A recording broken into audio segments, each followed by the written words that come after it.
as someone who was early at Better Homes and Gardens, we got to work together. I ran one of the larger operations at the time for Better Homes and Gardens. What I'm most interested about is how was it? What was it like working with me? No, I'm just kidding. That's not what I'm most interested in. It's torture. Yeah, James knows. You talk about it privately. We talk about it publicly. This is the Real Estate Insiders Unfiltered podcast. Welcome again to the Real Estate Insiders Unfiltered podcast. I'm your host, James Twiggins, along with Mr. Keith Robinson. Yes, sir. We had a special guest on today, We did. Friend of yours and mine, an industry titan, someone who's been around a long time, Ms. Sherry Chris, who is now the executive advisor for Anywhere Brands, but you know her as the former CEO of Better Homes and Gardens and ERA. And you guys go way back too. So tell us about the conversation. We worked together in those Better Homes and Gardens days, which was an amazing experience. And what I love about Sherry is her time in the industry just gives you a thoughtful perspective of it. Yeah. She talked about vision, leadership, the power of relationships. I loved her concept of talk about what you've done, not what you're going to do. She shared her vision of what real estate could look like in the next 36 months. And one of the best answers we've heard on what she would change or implement into her business for the next 12 months. Do not miss that part. You're going to love this one. Put in your ears, kids. Tune in. Sherry, welcome to the show. We are excited to have you here today. Yes. We are the week following August 17th. Just for a little perspective, the world has not ended as of yet, but it's still early in the week. Yeah. Certainly been an interesting few days, but we're excited to have you here because you've been in this business for a really long time. I think the industry could deserve to hear a lot of your thoughts on what's happening. Let's start with that, actually. So I've got that you've been in this game since 1987. And I would love, and Keith would love, for you to give kind of a speed round version of your background, and how you became, one of the most well-known people in our industry with some of the biggest influence on a lot of things that have happened over the years. So, well, Dwiggy, as I can see. Yes. Yes. I love this podcast. I love that. Yes. I have literally people sending me, and my first name is Dwiggy now in emails, and I'm just like, Stefan screwed me up. I can't. And then Keith, don't you laugh because yours is saying crazy uncle. So I know, but I like mine. Yeah. And I don't have one yet. So by the end of this, we'll have to come up with one. We might have one. We will. Yeah. Yes. But, listen, guys, thank you for having me on. I'm super excited. I respect both of you so much, and we have a long-standing history, which I know we're going to talk a bit about. But listen, I'm just a girl from London, Ontario, Canada, and who had a dream to help people and do the right thing and be a leader and love this industry. And my real estate career started way back when in Canada, where I was an agent, got my broker's license right away. And, some people figure out what the highest and best use of their skill set is, and some don't. And I think I did. And I, went through the ranks at a company called Royal LePage in Canada. Big firm. Great company. Big company. When I joined them, they had 400 company-owned offices across the country. And when I left them, almost all of those offices were franchised. We had, launched the internet in 1995, which it's plural. It's internets is what I like to say. We were counting hits back then. Right. That's funny. So I remember. I'm really dating myself. No, here. I remember. No, I was there. I remember. Get it?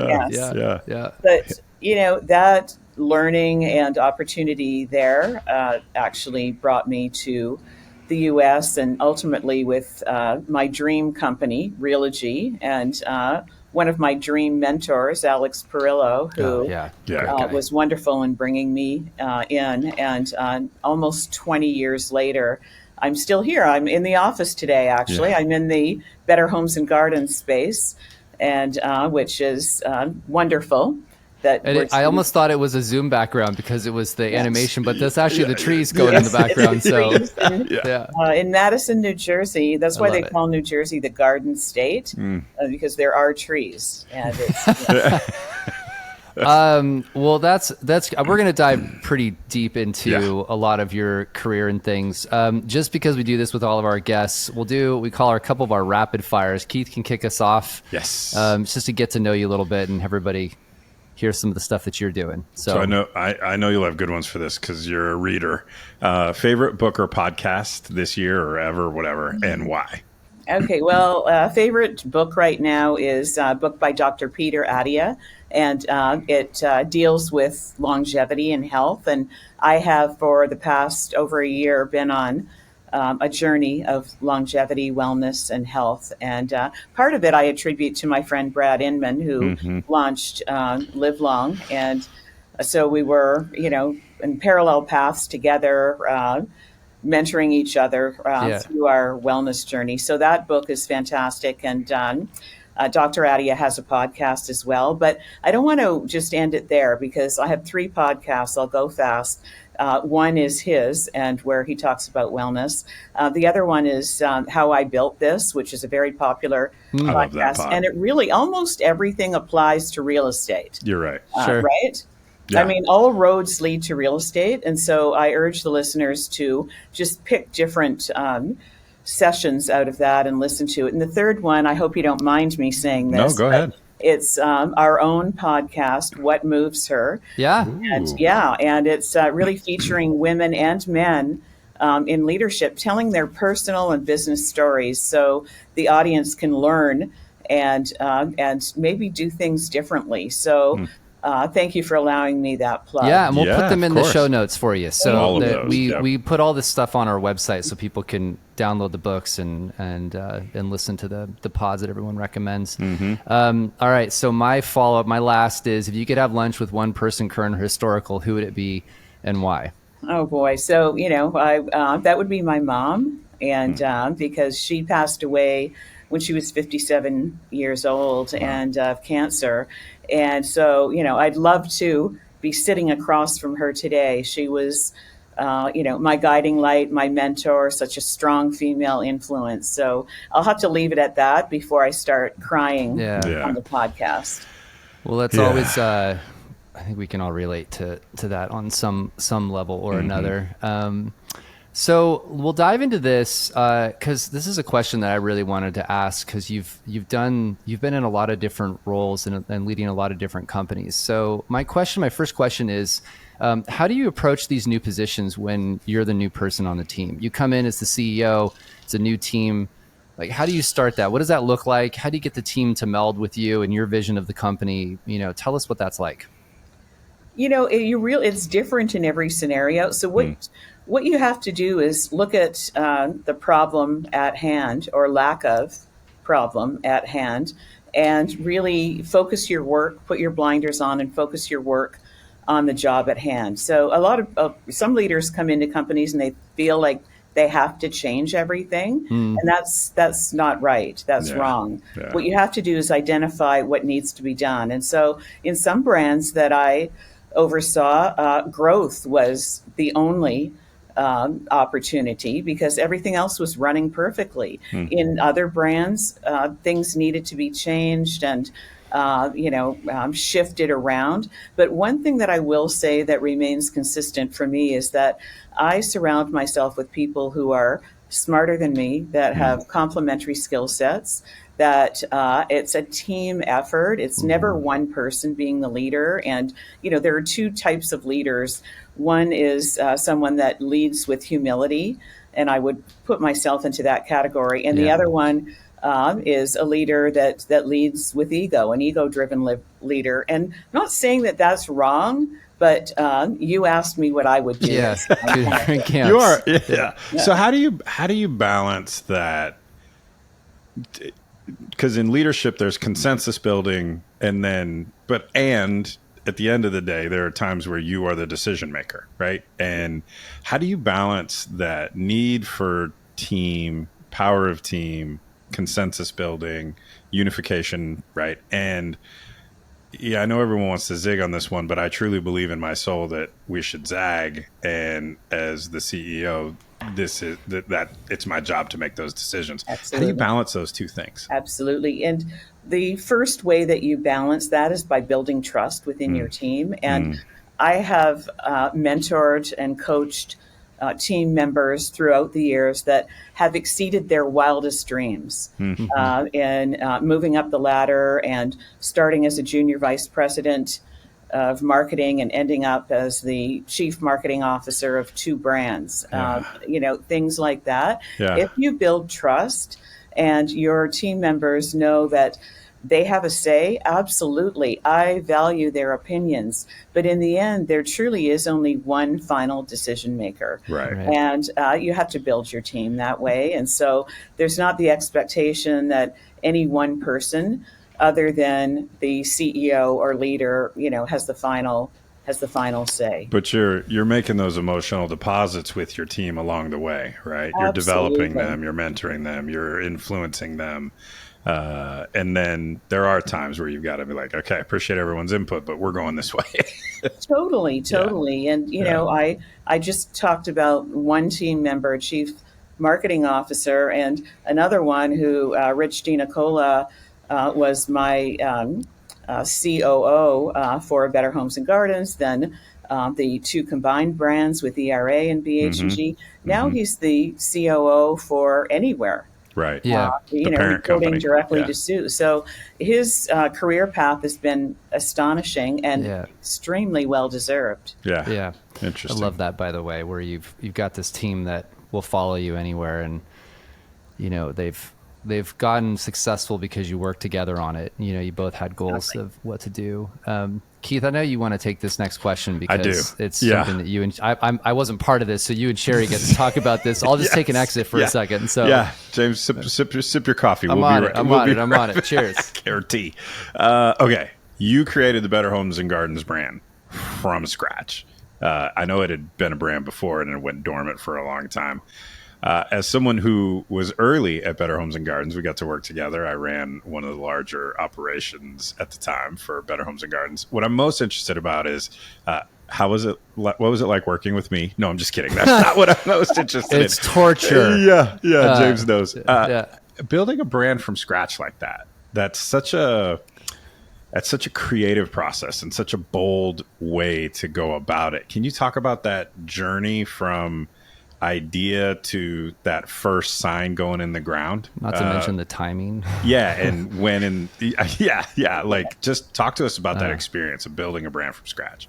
Looking back on it now, Keith and James, it was I have to say, oh my gosh, like I actually did that during that time, and I will explain it. But Keith, you didn't just run one of the larger franchises. It was actually the largest franchise conversion in the history of franchising at that time, which was Prudential California Realty, that became Mason McDuffie with, over, there were 87 offices, I still remember. And, professionally, it is one of the hardest things I've done. Just thinking about the logistics of all the business cards and yard signs and directional signs, and on a Tuesday you're one brand, on a Wednesday you're the other brand, and how do you roll that out over that many offices, that many agents? It was wild. We learned it together. We did. We had to, and it was such a great learning opportunity for both teams, and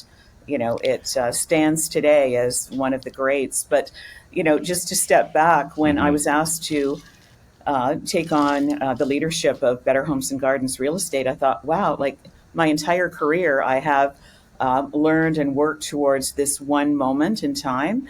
And so, obviously I said yes enthusiastically.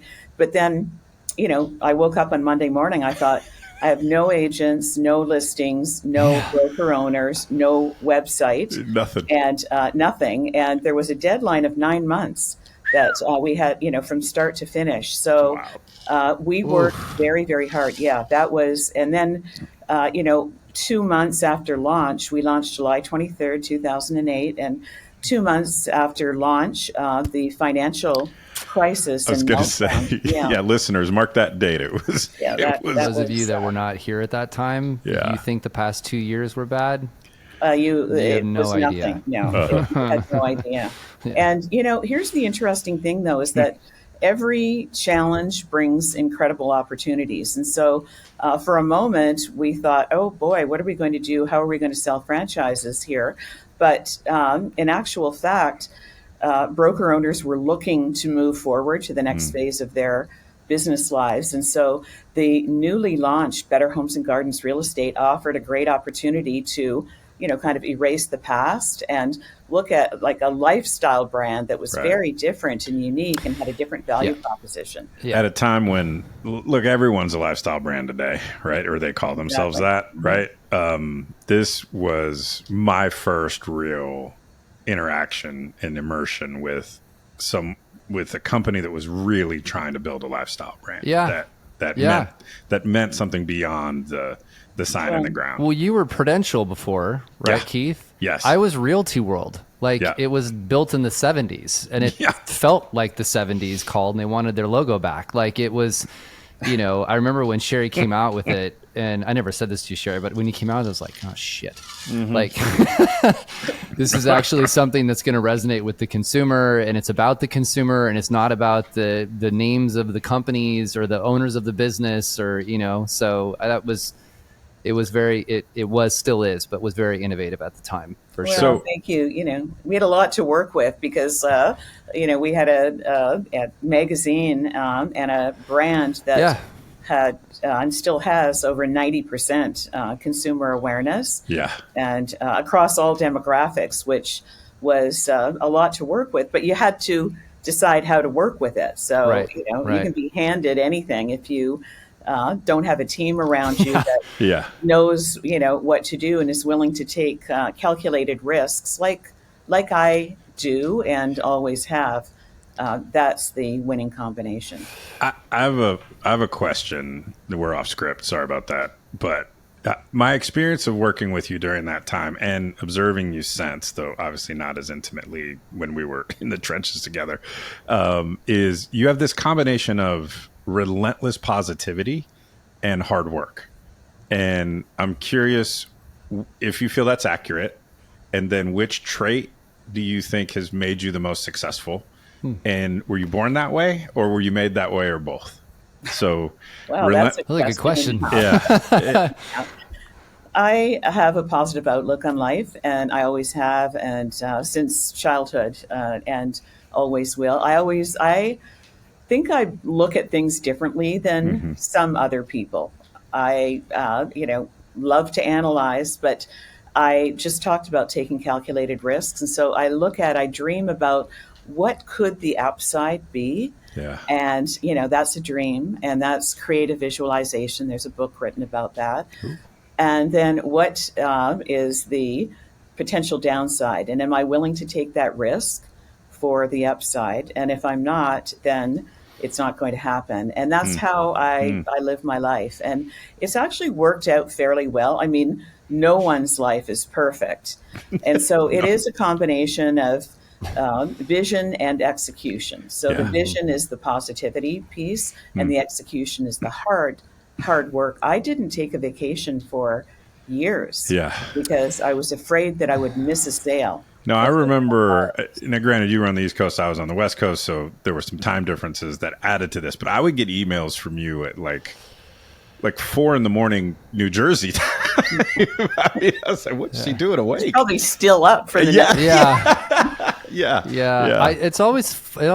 I always smile anymore as I get older when people make comments about executives and their role and flying around the country and seeing all these new cities and, going to events and stuff. And they're looking at you like it's this really easy life. And I'm like, no, there's nothing fun about any of that, actually. Like planes, airports, all the time, events, you have to be on all the time. You're sleeping in hotel rooms. Like, it is a grind, and it is not as glamorous as you might think that the TV makes it out to be, especially though when you're at the top and the buck stops with you. And you said you had 9 months to pull that off. Like, That's I can't wild. imagine the pressure of of doing that. Yeah, it was a lot. One of the biggest problems was in the year 2008. How do you launch a global franchise Yeah. brand with no listings? And Yeah. so Yeah.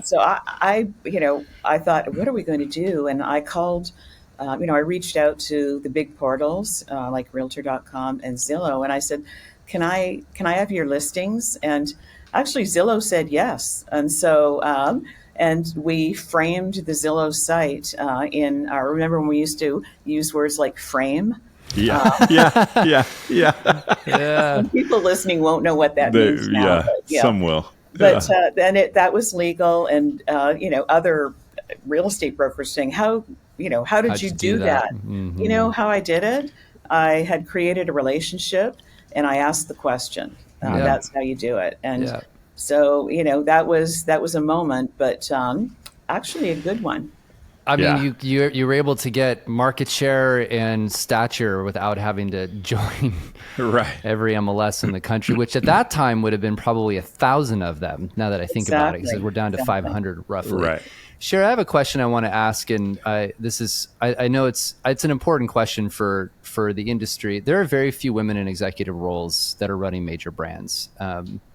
And I'd love for you to talk about some of the challenges that you've had over the years, and then how you might think some of that changes long term. I used to be the only woman and the youngest person in the room, and sadly, the youngest person in the room is no longer. And I'm not the only woman, actually, either. And when I look at our company anywhere, over 50% of our Yeah. executive leadership are women, more, considerably more than 50%. But back then, I decided that I was going to look at myself as an individual and not, differentiate myself by gender, and just make sure that I was the best person for the job, no matter what. And that's really how I was able to move ahead. And yes, I mean, silly things happened to me, inappropriate comments, all of that. And you can choose to handle those in different ways. I chose to handle them by setting them aside and moving forward rather than dwelling on them. And so today, that's the advice that I offer young women. And, I am mentoring young female executives. And I say, you can worry about that and be vocal or overly vocal about things like that, and that will stick with you. Or you can decide to push through and and do the job at hand and exceed your own wildest expectations. Yeah. I think it's a great lead in. So we just all saw the headlines that Nakia Wright is named as the new permanent CEO of NAR, which is the first female CEO in the history of the organization. If I'm correct with that statement, I'm pretty sure I am. You are correct. Yeah. Yes. So she was temporary for 10 months, Keith, because we just had her think on. so. It's Yeah. about 10 months. Yep. And now she's in the permanent role. It gets all the criticism and praise of our great industry. I want to ask this question: if you were the CEO of NAR, what would you do? What would you do on day one? And then also, if you had any advice for her, what would you tell her? Well, first of all, I want to say that I have reached out to her and to offer my congratulations, and also offer any assistance that I could give. I would love to have the opportunity to do that, because I actually do have some ideas around that. Yeah, of course. I think for her, like, she's gone through a very challenging time. Obviously, extremely difficult decisions had to be made that, there was no chance that everyone was going to be happy with whatever that decision was. And so today, as the permanent CEO, and, I say congratulations to her. Yeah, of course. She has to build trust, and, within the realtor community, within the big broker community in particular, and with everyone. And so you don't build trust, and we all learned this the hard way, by talking about what you're going to do. You build trust by demonstrating what you are doing and what you have done. And, one of the learnings that I have taught my teams over the years is that we never come out with announcements about what's going to launch if it's a new tool, because inevitably it won't launch on time. That never happens. And I then you feel have like I'm talking to Keith Robinson right No, now when look, he yells at me all the time about this, by the the way. views being expressed are the views of Sherry Or from Chris, Sherry not Chris. Keith Robinson. I heard it, Keith. Thank you. He totally Yeah. told you to say that, didn't he? Yeah. No, funny. That's you funny. come out and say, we've been beta testing X Yeah. for the last 8 months, and here's the success of it, and we're launching it tomorrow for all of you, and then everyone is yay. Yeah. So what needs to happen, in my opinion, is that the team behind the scenes at NAR works very hard to demonstrate trust and what the future is going to look like. And in all of this chaos that has taken place over the past couple of years, we need to embrace the new business practices that we've been handed, and make the industry a better place, so the consumer wants to be with us and trusts our leadership and in helping them. I'll throw another thing in there a little bit. I think that we had her on the show and got to ask her a lot of questions. She's very talented. She's very smart. She's and this is not a derogatory thing. She's very calculated too. She's been in business a while. She understands how the games play. I mean, she ran a major newspaper among other things. I would tell her and everyone, I think that one of the biggest things they have to figure out how to do is build that bridge back to the large brokers and franchisors, because NER, maybe inadvertently, but has alienated that group, not just with the settlement, but just with the way that they've approached that portion of the industry for a long time. So Nakia, or anybody there, if you're listening, Sherry's a great candidate to talk to about that, because she's well respected in the business. But I think it's important NER thinks about that, because that's where all the agents work, is at the large franchisors and brokerages, and those companies are not pleased at this point in time. That bridge needs to be rebuilt. So yes, I would be happy to offer any assistance that I could, and it is absolutely an opportunity. It's a good opportunity to bring us all together again, but work needs to be done. When it's going to take time, right? Like you talked earlier about when you're building your team, you've got to make those emotional deposits along the way, and trust is earned. It isn't given, right? I don't give you my trust. You earn my trust over time and I want to double click on one thing you said, because this has been a truism, that's not a word, for me since I was running real estate offices and like trying to figure out who's the next top producer and who's the not, right? And there's a through line in my career that I've noticed, and it's exactly what you said, that real talent talks about what they've done, not what they're going to do. And there's such a big difference between, right? The people who come in and tell me about what they're going to start a geographical farm, or I'm going to go on a listing presentation next week, right? There's a learning curve and all those sorts of things. But the real talent is only, like, I just went on a listing presentation. I got hit with this. How can I do this better? So there's a real power in talking about what you've done, not what you're going to do. But I have a follow-up question. How do you balance being innovative? Because you have been your whole career. You built a brand from scratch. How do you balance that need to innovate and talk to your team about what you're doing and what you're building, and then waiting to launch stuff until it's like ready? Because there's that book, The Innovator's Dilemma, that's made the rounds. I love that book. Great book. So how do you, as a leader, how do you balance those two things? Because I think it's something we all struggle with. It is a struggle because we all want instant gratification on everything, and you have to just slow down and take it one step at a time. And so those little accomplishments are still accomplishments.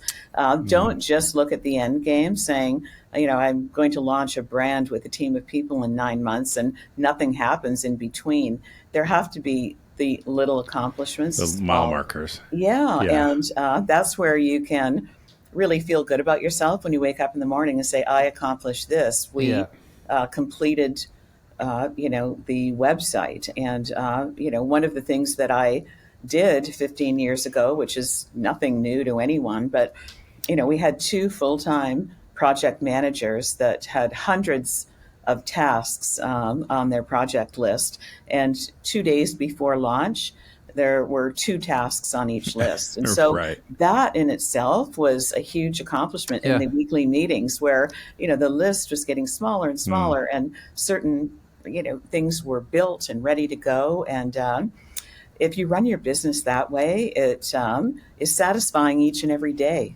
Right. Right. It's just a Interesting. comment on it. I remember when we had our first yard signs and you unboxed them and you got around and you celebrated with people. You were like, hey, Yeah. we did, Yeah. we've actually got a yard sign. Look like, what we made. it. Woohoo! Yeah. Like you've actually got something to do it. So those little things add up though.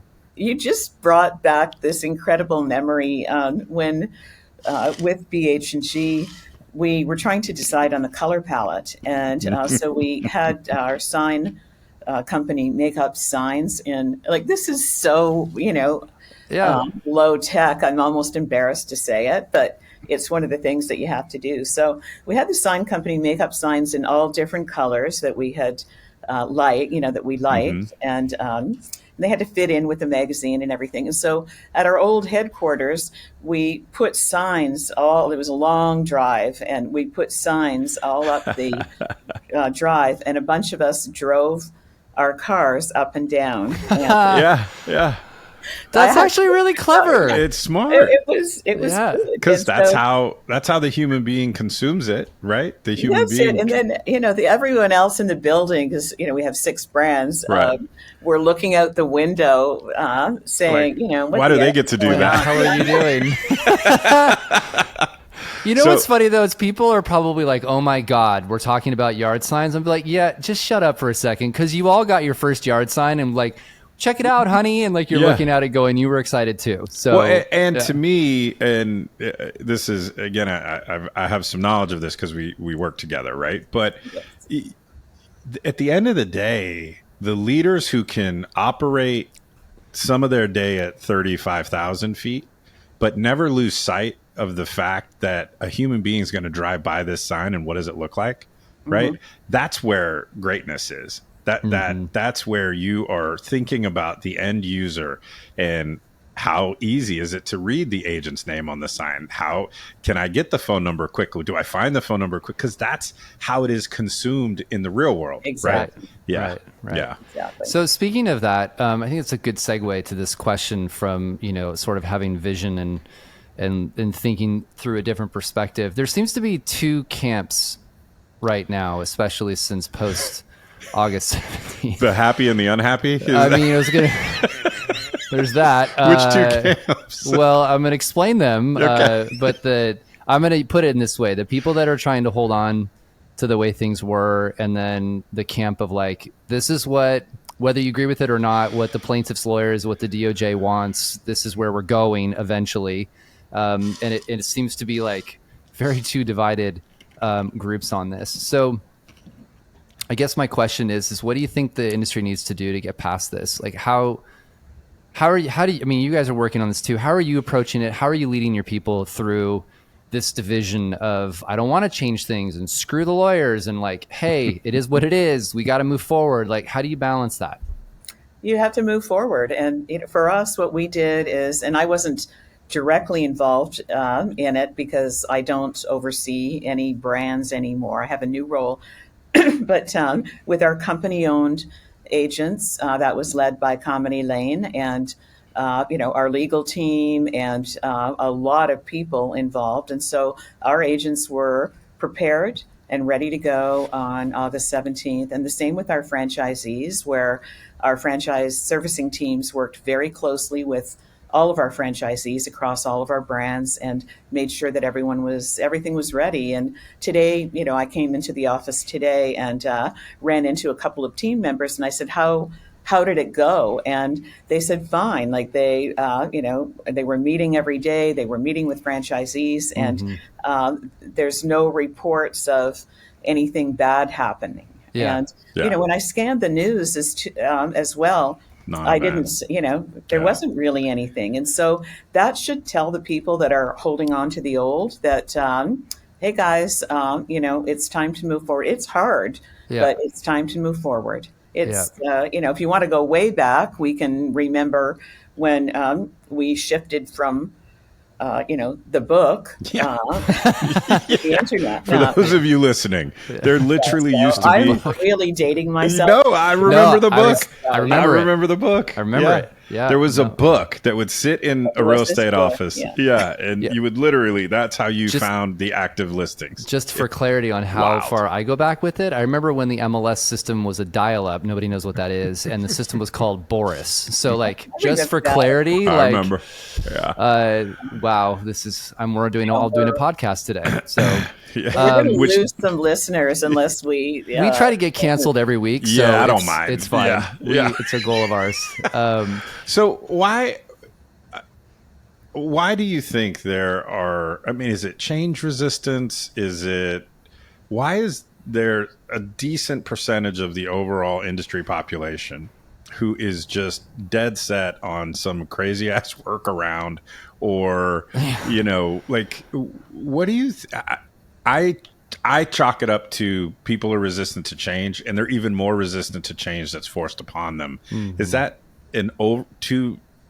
a dramatic oversimplification? Like what is this attachment that people have to the old way? You know what I think, Keith, is that part of it is a lack of education. So, I just described what we did, but did every brokerage company do that? And so there may be agents out there that weren't getting weren't receiving the proper direction and guidance, and maybe didn't go to meetings at their local board of realtors and weren't reading.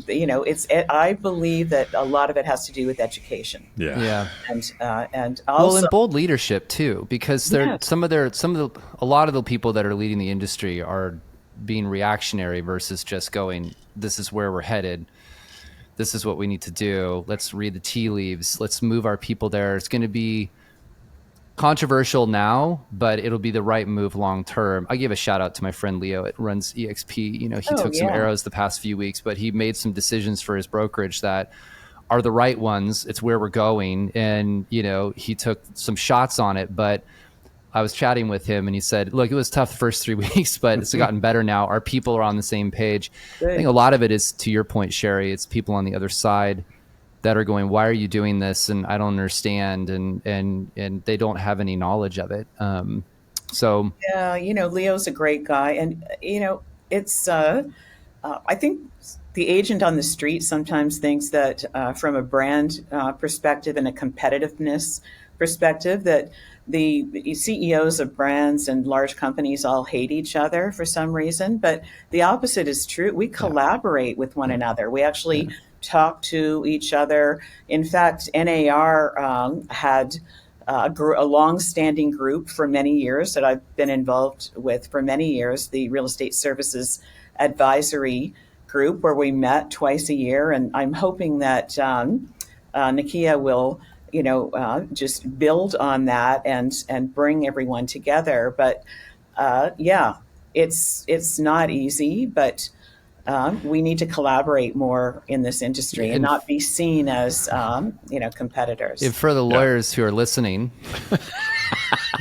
just for clarity, so you understand how the industry operates, there's two agents on either side of the deal that have to actually work together to make a transaction happen, just for clarity on that. I want to ask you one last question from mine, and then Keith will wrap us up. Yep. Your vision of where you think the industry, give us your crystal ball where you think we'll be in 36 months. Like just all the gory details. Just what do you think is the same? Or all the great details. They don't have to all be gory. Great details, whatever. But like your vision of where you think we are in 36 months. Here's where I want us to be in 36 months. Okay. And you know that I'm a very optimistic person. Yeah. So my vision is, more than just a vision.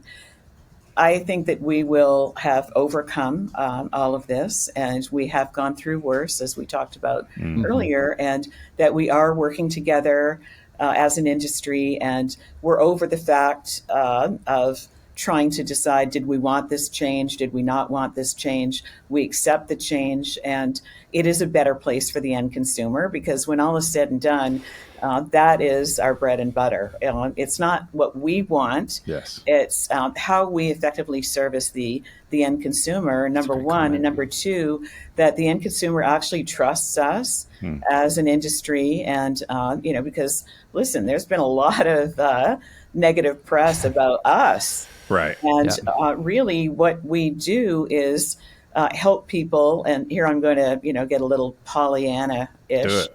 I like it. We help people move on to the next phase of their lives through the dream of home ownership. Yeah. That's what we do. And the largest wealth building event for most people that they ever have. And that is not Pollyanna. That is truth. It's like, truth. That isn't. I think we lose sight of what we do sometimes, and we end up playing small as an industry. I think sometimes we forget the impact that we have on people's lives. And that causes us to play small and defensive instead of playing big and offensive and leaning into change. So I don't think that's Pollyanna at all. I remember a story of our really good friends that they have a daughter the same age as ours, and they grew up together. And they were at our daughter's birthday party, and they got emotional about how the fact that the agent we referred to them was literally the only reason they got the house. Mm-hmm. They were like, the only reason we got the house, we were in multiple offer situation, was because of just the way they wrote the offer, all the things that were involved in that process. And they were just like, thank you for referring us. And the comment was, I'd pay them whatever the hell they wanted to be able to give my daughter and our family that. What I want to do is bottle that in messages and get that out publicly in advertising, because that's what it's all about. That's a great ad campaign, actually. Mm-hmm. And it's real. And it is true. And that happens every day. Every week. Every day, all over the country, markets big and small. Like, what I worry about the most is some of the noise that I hear right now, more than, this could just be grumpy old guy, but I don't think it is. But more than I remember, maybe that's a better way to say it, is I hear people looking at it through the lens of their own business as opposed to through the lens of a fiduciary responsibility and what's best for their client. And I remember feeling that more strongly, and I feel that less in this current problem that we're working our way through. And that's the voice that I think needs to come out the other side of this. I agree. Keith and I have that discussion quite a bit when we're watching comments, and we're just like, what are you talking about? Like, that is completely the opposite of what your responsibility is, but that's for a different time. No, I totally agree. And, with that, it is a wonderful industry, isn't it? The best. I mean, people have said to me, what would you do if what other industry would you be in if you weren't in real estate? And my answer is always the same, is that I can't imagine being in any other industry. It just truly is. It sucks you in, even though you have thoughts sometimes of like, okay, am I finally out? And then it's like, it sucks you right back in again. Here you are. Yeah. Well, let's end on this, which we end with everyone, and I can't wait to hear your answer as an operator of residential real estate for so long. If you were an agent or a brokerage, what's the one thing you would implement today to help your business for the next 12 months? What's the one thing that I would do today? Implement change. Okay. Okay. I'm going to, so this is my answer, is that I would look at how I'm marketing myself today and make sure that anything that is consumer facing is authentic, non-political, non-negative about anybody or anything, and that's actually helping the end consumer make a decision. And I say that because I'm in the I'm in the throes of rebranding myself personally, because I have been inconsistent. And so I actually have someone helping me. And so you'll see it come out, actually. I think you'll see it. Yeah. I have a small agency helping me where I want to put my, even more so my most authentic self out there. I love That's what I urge realtors to do. we don't even have to talk about some of the stuff that, is publicly posted. Right. But, raise the bar of professionalism. Mm-hmm. I love that. And I love the part you said consumer. I always say this all the time. Whatever you put out, put your consumer eyeballs on first. And does it actually mean anything to them? Or is it about yourself? And just really think through that, because they're dying for people to help them through this process. Everything I've ever read shows that they don't want to do this on their own. They're just looking for somebody that they can relate to help them with it. So, and in a world where everyone acts like they're being authentic, but they're really not, right? With social media and some of these other things, I think true authenticity, whatever that is, right, is really incredibly attractive. It pulls people towards you. Yeah. It's really, one of the most important core values personally that an individual could adopt.